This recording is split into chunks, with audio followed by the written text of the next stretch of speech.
Welcome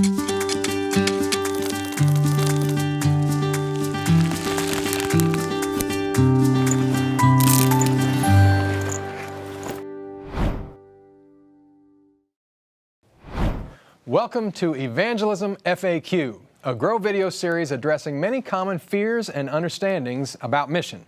Today's question is, what should I do if witnessing isn't my spiritual gift? What do you say, Cameron? Well, I would say that the whole question is built on a faulty premise.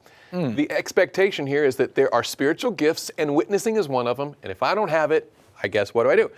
But when you look in the scriptures, you look in the New Testament, and they have multiple different lists of the various spiritual gifts that God has given His church, and in not one of them is sharing your faith or witnessing listed.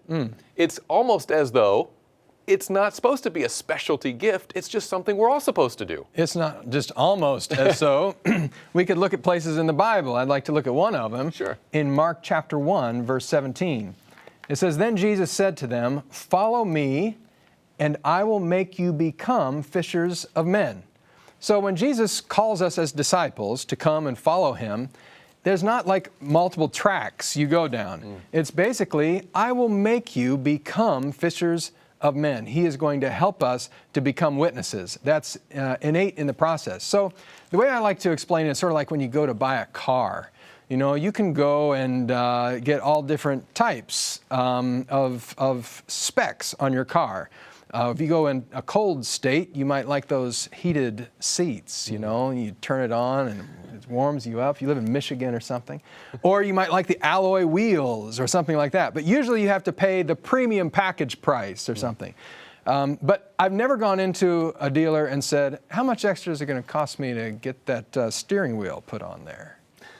Because that's standard equipment. That's what we're talking about. And for the Christian, for the disciple of Christ, witnessing is standard equipment. Absolutely, and you brought up this idea of biblical examples. I'm thinking, about the woman at the well.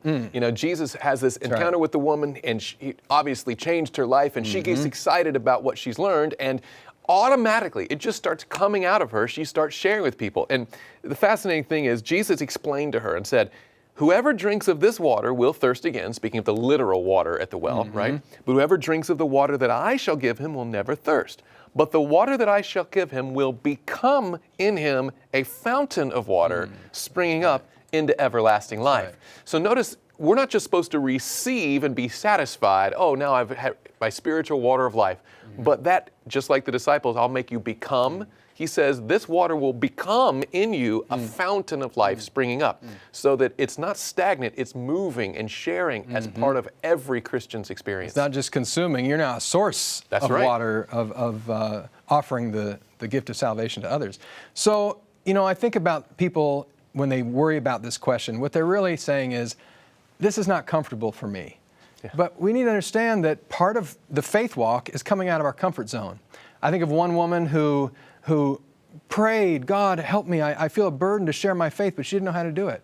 So she got some tracts from the church. She laid them out on her floor at home. She knelt down and she prayed and asked God to bless those tracts. Then she went out and just set them on the doorposts or on the porches of those in her neighborhood. A few months later at church, there was a baptism. And she learned that one of the people that she left a tract, that is how they got there.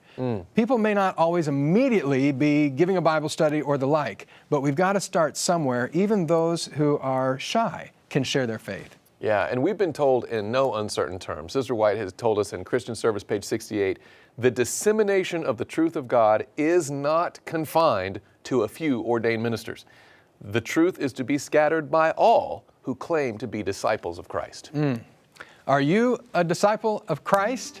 Well, then God has called you to share the truth with others and be His witness. Now may the Lord bless your labors and grow your church.